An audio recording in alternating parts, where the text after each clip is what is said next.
औज़ुबिल्लाहिमिनश्शैतानिर्रजीम बिस्मिल्लाहिर्रहमानिर्रहीम। ख़वातीन और हज़रात, हाइपरटेंसिव इमरजेंसी की जब बात आती है और ब्लड प्रेशर इतना बढ़ जाए कि वो इंतहाई हद तक ऊपर चला जाए और आपका पेशेंट जो है खुदा न खास्ता वो बेहोशी की अलामात उस पर आ जाए, या उसको चेस्ट पेन होने लग जाए, या उसको एक एनकेफेलोपैथी, हाइपरटेंसिव एनकेफेलोपैथी में वो चला जाए और अपने होशो हवास खो बैठे, तो आप अक्सर औकात हॉस्पिटल में जाते हैं और हॉस्पिटल में आपका डॉक्टर जो है इनको एक इंजेक्शन लगाता है, उसको टाइट्रेट करता रहता है उसकी डोज को, और आपके पेशेंट का ब्लड प्रेशर जब एक सेफ रेंज तक आ जाए तो आपको ओरल दवाइयाँ दे के आपको डिस्चार्ज कर दिया जाता है और आपको मुख्तलिफ किस्म की जो डॉक्टर की तरफ से हिदायत होती हैं वो जारी कर दी जाती हैं। अब इस मैजिक इंजेक्शन का नाम क्या है वो मैं आज आपके साथ डिस्कस करता हूँ ख़वातीन हज़रात। उस इंजेक्शन का नाम है लेबेटोलॉल। लेबेटोलॉल जो है हाइपरटेंसिव इमरजेंसीज के लिए एक बहुत ही इंपॉर्टेंट और बहुत ही सेफ ड्रग है, जो आप हाइपरटेंसिव इमरजेंसीज में किसी भी पेशेंट को आप वो लगा सकते हैं।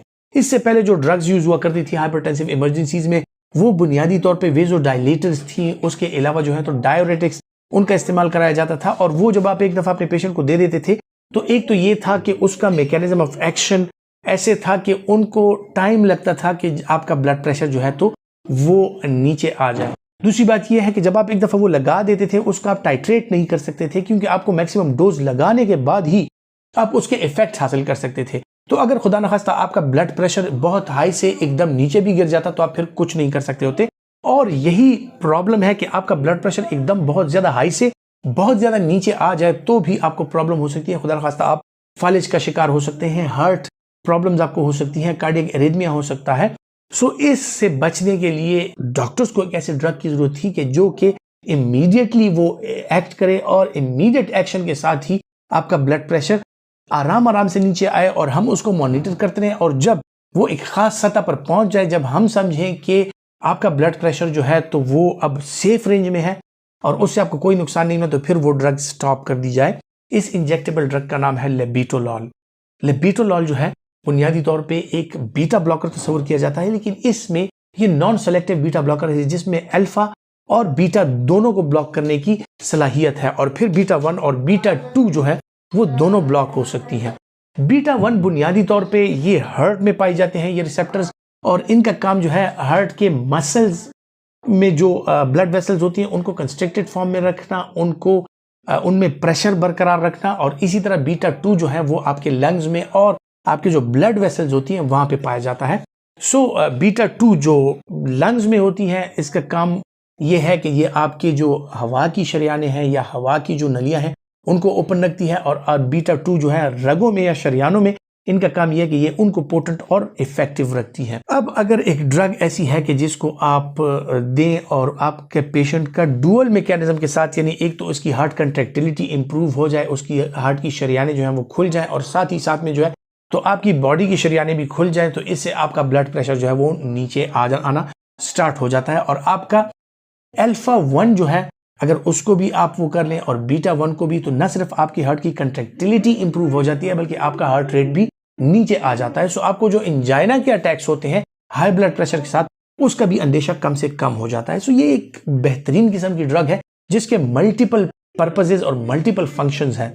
तो अगर ये हम हाइपरटेंसिव इमरजेंसीज में देते हैं तो ये कार्डियो प्रोटेक्टिव भी है, कार्डियक एरिथमिया भी नहीं कॉज करेगा, और आपका ब्लड प्रेशर टाइट्रेट करके हम उसको नीचे ला सकते हैं। सो हाइपरटेंसिव इमरजेंसीज में ये एक बेहतरीन चीज है। हाइपरटेंसिव इमरजेंसीज के अलावा अगर देखा जाए तो ये प्रेगनेंसी में भी वाहिद बीटा ब्लॉकर है जो कि प्रेगनेंसी में भी सेफ गर्दाना जाता है, लेकिन ज्यादा प्रोलॉन्ग यूज आपने इसका नहीं कराना। प्रेगनेंसी में अगर हाइपरटेंसिव इमरजेंसी या एक्लैम्शिया की प्रॉब्लम हो जाए कि आपकी प्रेग्नेंट फीमेल का ब्लड प्रेशर बहुत ज्यादा बढ़ जाए, तो आप लेबेटोलॉल लगा के उसको कंट्रोल कर सकते हैं।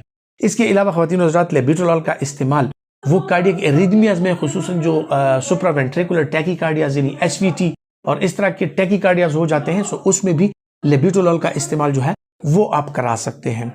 लेबेटोलॉल का इस्तेमाल जो है वो एंजाइना में, हार्ट फेलियर में, मुख्तलिफ किस्म के जो और कार्डियक प्रॉब्लम्स होते हैं आप उनमें इसका इस्तेमाल करा सकते हैं, और ये बड़ा इफेक्टिव ड्रग है जो आपकी कार्डियक सेफ्टी को इंश्योर करता है। तो इसी तरह जो हार्ट फेलियर के मरीज हैं या इस्कीमिक हार्ट डिजीज के मरीज हैं, पोस्ट MI मरीज हैं, उन लोगों में जो है तो लेबेटोलॉल आप प्रोलॉन्ग अरसे के लिए भी इन ओरल फॉर्म फिर यूज करा सकते हैं, लेकिन हाइपरटेंसिव इमरजेंसीज के लिए इसको इंजेक्टेबल फॉर्म में यूज किया जाता है।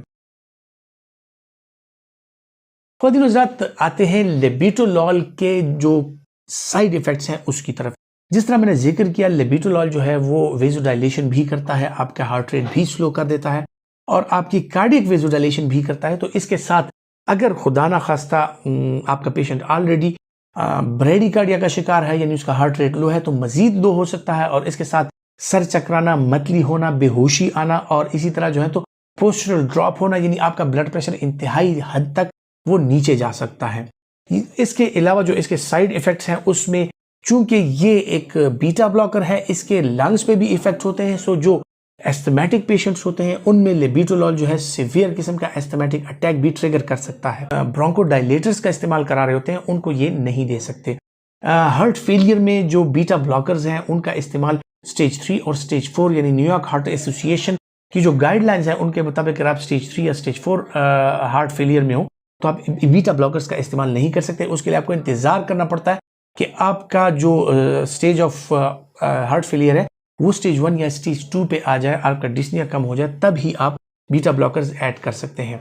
इसके अलावा अगर और वेज़ोडाइलेटर्स आप इस्तेमाल कर रहे हो या जो calcium channel blockers, rate limiting calcium channel blockers like diltiazem और वेरापेमिल का अगर आप इस्तेमाल कर रहे हैं और उनके साथ आप ये ड्रग भी साथ ऐड करा दें, सो इसमें ये हो सकता है कि खुदा ना खास्ता आप जो हार्ट ब्लॉक है उसका शिकार हो सकते हैं, कंप्लीट हार्ट ब्लॉक का शिकार हो सकते हैं, कार्डियक एरिथमिया का शिकार हो सकते हैं।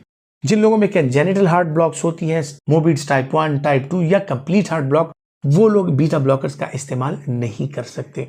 जो अस्थमा के पेशेंट्स हैं वो मैंने आपको उसके साथ जिक्र कर लिया कि वो ब्रोंको कंस्ट्रिक्शन हो जाती है, तो इस वजह से वो इसका इस्तेमाल नहीं कर सकते। मुख्तलिफ किस्म की बीटा ब्लॉकर्स जो है प्रेगनेंसी लैक्टेशन में सेफ नहीं है। लेबेटोलॉल जो है वो बहरहाल प्रेगनेंसी में इन हाइपरटेंसिव इमरजेंसी आप अपने पेशेंट को एडवाइस कर सकते हैं। ख्वातीन हज़रात, हार्ट फेलियर में मैंने जिक्र किया कि एडवांस हार्ट फेलियर में आप इसका इस्तेमाल नहीं करा सकते।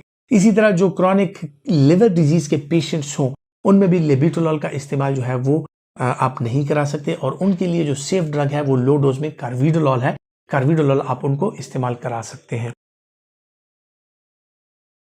अब कौन सी ऐसी ड्रग्स हैं जिनके साथ लेबेटोलॉल इन इंटरेक्शन आता है और लेबेटोलॉल के साथ आप उनका इस्तेमाल करते हुए जरा सी आपको एहतियात बरतनी है। लेबेटोलॉल का इंटरेक्शन इनसेट्स के साथ है। अगर आप इनसेट्स का इस्तेमाल कर रहे हैं तो लेबेटोलॉल की इफेक्टिवनेस कम हो सकती है। इसी तरह अगर आप कॉर्टिकोस्टेरॉइड्स का इस्तेमाल कर रहे हैं तो उसमें भी लेबेटोलॉल की जो एफिकेसी है वो कम हो सकती है।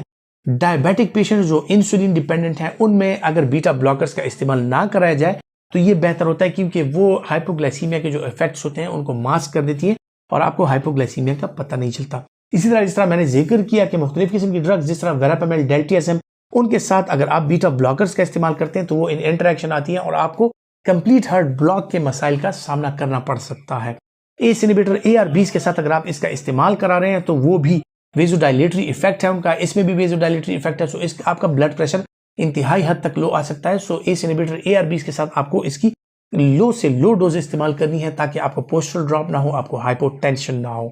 इसी तरह ख्वातीन हज़रात, जो लोग वारफरिन का इस्तेमाल कर रहे हैं, जो लोग चेस्ट के लिए क्लेरिथ्रोमाइसिन का इस्तेमाल कर रहे हैं, सो वो भी इसकी मेटाबॉलिज्म को इफेक्ट कर सकती हैं और जो एंटी ट्यूबरकुलस ड्रग हैं वो भी लेबेटोलॉल की मेटाबॉलिज्म को इफेक्ट कर सकती हैं। बहरहाल लेबेटोलॉल के हवाले से अगर बात की जाए तो एक इंतहाई सेफ ड्रग है और लेकिन ये चूंकि स्पेशलाइज्ड ड्रग है तो ओनली आपका जो कार्डियोलॉजिस्ट है, आपका जो मेडिकल स्पेशलिस्ट है या आपका जो नेफ्रोलॉजिस्ट है या आपका जो एंडोक्राइनोलॉजिस्ट है, वही लोग इसका इस्तेमाल आपको एडवाइस कर सकते हैं। आप सेल्फ मेडिकेशन हरगिज नहीं कर सकते। ख्वातीन हज़रात, उम्मीद करता हूं कि मेडिसिन नॉलेज के हवाले से जो मालूमात मैं आपके साथ शेयर करता हूं वो आपके लिए फायदेमंद साबित होंगी और अगर आप समझते हैं कि वो आपके लिए फायदेमंद है तो ये जरूर दूसरों तक पहुंचाइए। इस वीडियो को लाइक कीजिए और इसको अपने फ्रेंड्स के साथ शेयर कीजिए। अपना बहुत सा ख्याल रखिएगा। अल्लाह हाफिज।